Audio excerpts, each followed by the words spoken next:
मैं हूं उमर। मान्यवर काशीराम और बहन कुमारी मायावती ने जो इतिहास में जो ऐतिहासिक काम किए हैं वह कभी भुलाया नहीं जा सकता।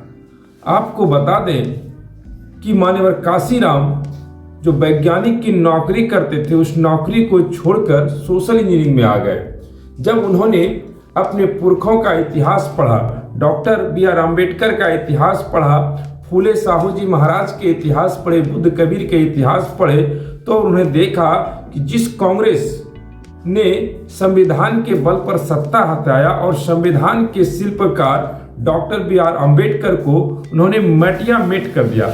अपने कार्यकाल में कांग्रेस ने कभी डॉक्टर बी आर अम्बेडकर को भारत रत्न नहीं दिया और यहाँ तक कि उनके इतिहास और उनकी कथा और उनके नाम को मिट्टी में मिलाने की पुरजोर प्रयास किया गया और मिला ही दिया था।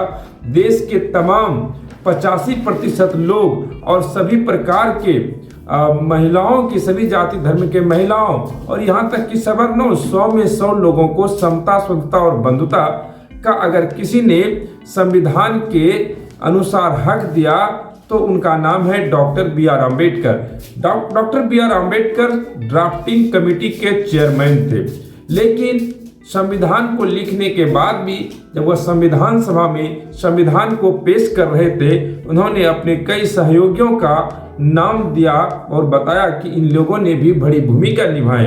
खासकर BN राव साहब का उन्हें बड़ी चर्चा की।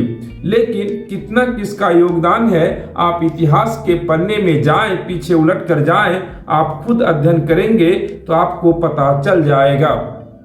हम बात कर रहे थे डॉक्टर बी आर अम्बेडकर का। मान्यवर काशीराम ने जब नौकरी छोड़ी तो महाराष्ट्र से चलकर जो हरियाणा से लेकर, दिल्ली से लेकर उत्तर प्रदेश में इन्होंने डॉक्टर बी आर अम्बेडकर को घर घर तक पहुंचाने का काम किया। आपको बता दें उसी समय बिहार में एक सदी के नेता का जन्म हुआ था और काफी उभर रहे थे। उनका नाम था शहीद जगदेव बाबू उर्फ जगदेव कुशवाहा समाज से आते थे, OBC समाज से आते थे। उन्होंने भी बहुजनों की लड़ाई के लिए अपने हर कुर्बानी कर दिए थे और उन्हीं की आइडियोलॉजी और बी आर अम्बेडकर की आइडियोलॉजी लेकर के काशीराम आगे बढ़े। और काशीराम को दिल्ली में एक नौजवान लड़की जो IAS की तैयारी कर रही थी, जो एडवोकेट भी रह चुकी थी और जो अध्यापिका भी रह चुकी थी, उनसे उनकी मुलाकात होती है और कई चर्चाओं के बाद जो है उनका नाम बसपा सुप्रीमो बहन कुमारी मायावती है। मायावती ने काशीराम के साथ जो है समाज को जो शोषित, वंचित, दलित, बीकर सेक्शन के लोग थे उसको आगे बढ़ाने के लिए मेहनत करने लगा।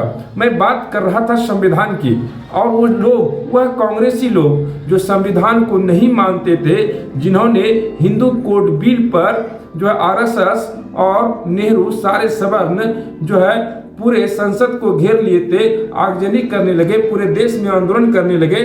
OBC आरक्षण 340 जो है उनके OBC के लिए आयोग नहीं लागू किया गया था। इन दोनों मुद्दों पर जो है डॉक्टर बी आर अम्बेडकर को संविधान सभा से कानून मंत्री पद से इस्तीफा देना पड़ा था और उन्होंने इस्तीफा दिया और देने के बावजूद तब जो है महिलाओं को हक अधिकार के लिए हिंदू कोड बिल लागू हुआ और उस कांग्रेस ने अपने कार्यकाल में कभी संविधान को लागू नहीं होने दिया। आपको बात कर रहे थे संविधान की, तो भाजपा के नए जो सांसद है सुब्रन स्वामी, उन्होंने संविधान से जो है समाजवाद और धर्मनिरपेक्ष शब्द को हटाने के लिए सुप्रीम कोर्ट गए थे, लेकिन संजीव खन्ना की बेंच ने इनको खारिज कर दिया। लेकिन देखना यह है कि क्या यह किताबों के पन्ने में ही बच के रह जाएगा या भाजपा की जो वर्तमान सरकार जो RSS के इशारे पर चलती है, जिस RSS ने कभी भी तिरंगा झंडा को नहीं अपनाया, चक्र को नहीं अपनाया और अपने राजधानी नागपुर में RSS मुख्यालय में कभी तिरंगा झंडा को नहीं फहराया,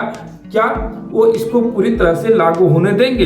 लेकिन बात कर रहे थे संविधान की और आज ऐसा इतना प्रचार किया, घर घर तक पहुंचा दिया डॉक्टर बी आर अम्बेडकर को मान्यवर काशीराम ने और बसपा सुप्रीमो बहन कुमारी मायावती ने, जिनका चुनावी एजेंडा ही जो है संविधान हुआ करता था कि संविधान को हमारा एजेंडा है संविधान को देश में पूरी तरह से लागू करने के।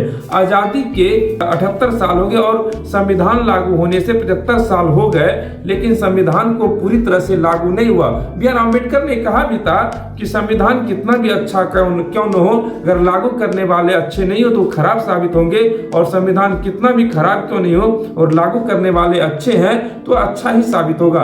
यह भविष्यवाणी डॉक्टर बी आर अम्बेडकर ने उसी समय कर दिया था।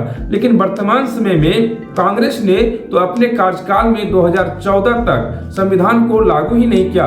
लेकिन जब लोगों में जागरूकता आ गई बसपा के माध्यम से, काशीराम के माध्यम से, तो लोगों ने, कभी किसी ने भीम संवाद किया, यहाँ तक नरेंद्र मोदी जी ने, जो प्रधानमंत्री हैं देश के, 2015 से उन्होंने संविधान दिवस मनाना शुरू किया, क्योंकि उनको जो है दलित, आदिवासी, अति पिछड़ा समाज को ध्रुवीकरण करके उनको वोट लेना था, और उसमें वह कामयाब भी हुए। लेकिन आज कांग्रेस जो नागनाथ और शापनाथ है, उनकी कंपनियां भी संविधान को लेकर घूम रहे हैं और अपने कार्यालय में संविधान दिवस मना रहे हैं। इतना जो परिवर्तन हुआ है यह किसी का देन नहीं, यह देन है तो बसपा सुप्रीमो बहन कुमारी मायावती जी का और मान्यवर काशीराम का। भले आज बसपा को जो है आरएसएस, कांग्रेस, बीजेपी, नागनाथ और सांपनाथ ने कई छोटी छोटी पार्टियां बना करके बसपा को कमजोर करने की कोशिश की।